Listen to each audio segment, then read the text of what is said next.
Welcome back to the County Connections. Again, I'm your host, Scott Vargo. This is Thomas Davidson and Karin Stiegelmeier, both county commissioners. We're going to talk a little bit about sort of our normal seasonal announcement that we do. So Karin, I'm going to let you do that one. Well, the leaves are turning. It's September 1st, so that means summer's over. And we need It was a really nice week. It was a really nice week. A beautiful summer for flowers and green growing things. But we do this time of year try to encourage everyone to prepare for the next season, which is winter. There's a couple quick, beautiful weeks of fall. And then you need to plan on snow and plan for having good traction on your vehicle so that you're not stuck when that first and second snowstorm comes. Yep. So get your snow tires on before the 8th or 9th of September. Beat the snow. You could also possibly contact High Country Conservation Center if you're interested in how to better winterize your home. Yes. Right? Good idea. Absolutely. So High Country Conservation Center, located on Main Street in Frisco, but this is the group that we work with in terms of promoting energy improvements to your home.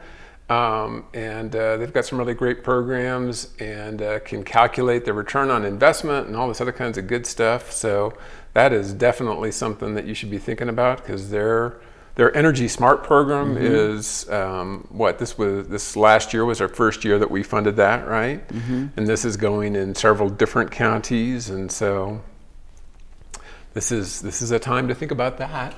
Great way to save money. Yeah. Right? Good thinking. All right, so let's jump from that stuff to water. So we have a few topics that we want to talk about related to water.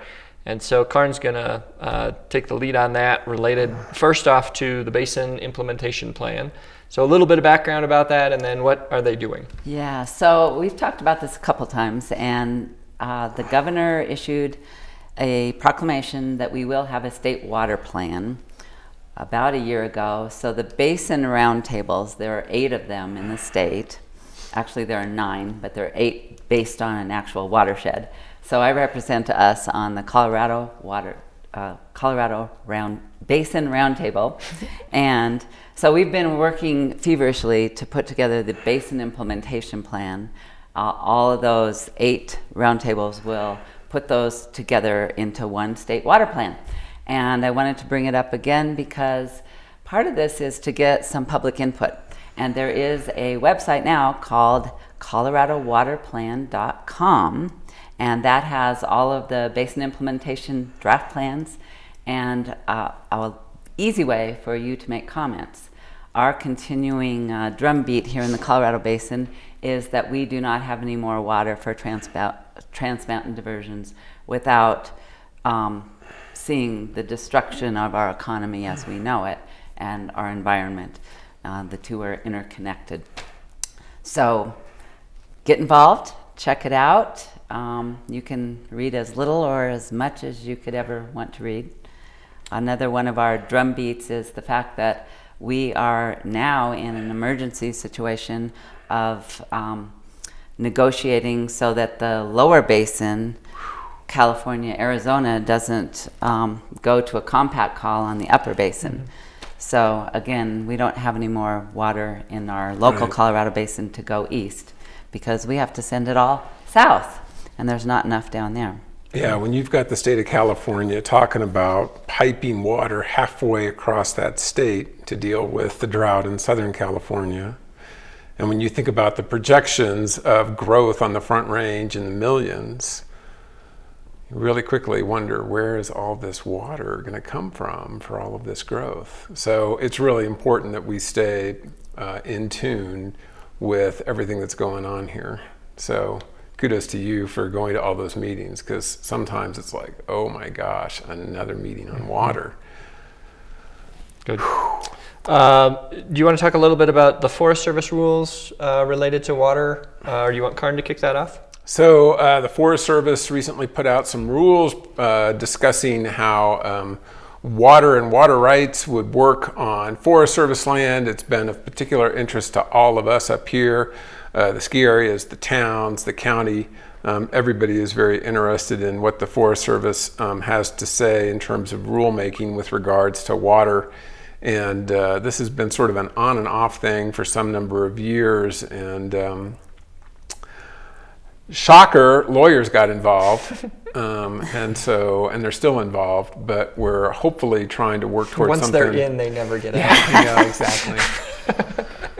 But hopefully we're headed towards something that everybody can at least have an intelligent conversation around without yelling and screaming and all the rest of that. So, we're really paying attention to Summit County because we understand the importance of that water to our economy and to whoever is operating our ski areas, as well as everything else that goes on up here. Yeah, bottom line, our interest is we want to make sure that there is water for those ski area operations today and in the future. And they are on public land, but it's part of our economy, so we want to see that water staying with those operations. Good. Yeah. Last thing on water that we wanted to cover, and that was a project that has been thought about for a long time and seemingly been worked on now for quite a long time as well, and that's Old Dillon Reservoir. Old Dillon Reservoir, yay! So who wants to talk about that? Well, Old Dillon Reservoir. Yeah, we call it New Old Dillon Reservoir, and nobody's come up with a better name. And the Old Dillon Reservoir was the reservoir that actually fed the town of Dillon. When it was at the bottom of the reservoir. When it was, the current reservoir. Beyond, the reservoir that's operated by reservoir. The wide spot in the Blue River. Owned by Denver Water. It's curious to people because it sits on a ridge, but the water actually comes from Salt Lick on the other side of I-70 and is siphoned back up today. It was built long before I-70 was even dreamed of initially, and so this was an expansion project.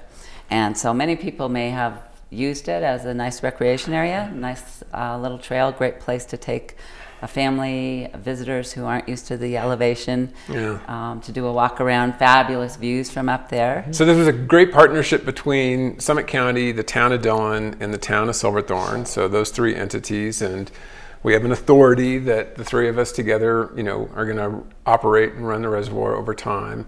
And it was before 46 acre feet, I think, and now we're somewhere right close around to 300, right? So, and the really great thing about the location of the new Old Dillon Reservoir is that we can put water down into Denver Water's Dillon Reservoir and then send it on paper upstreams, right, to do things up in the Keystone area or up in the Breckenridge area or whatever else. Or we can send it the other way. We can send it down into the lower blue below the dam. So it is well positioned for us to move water around to the extent that you wheel water around by doing exchanges and such, right?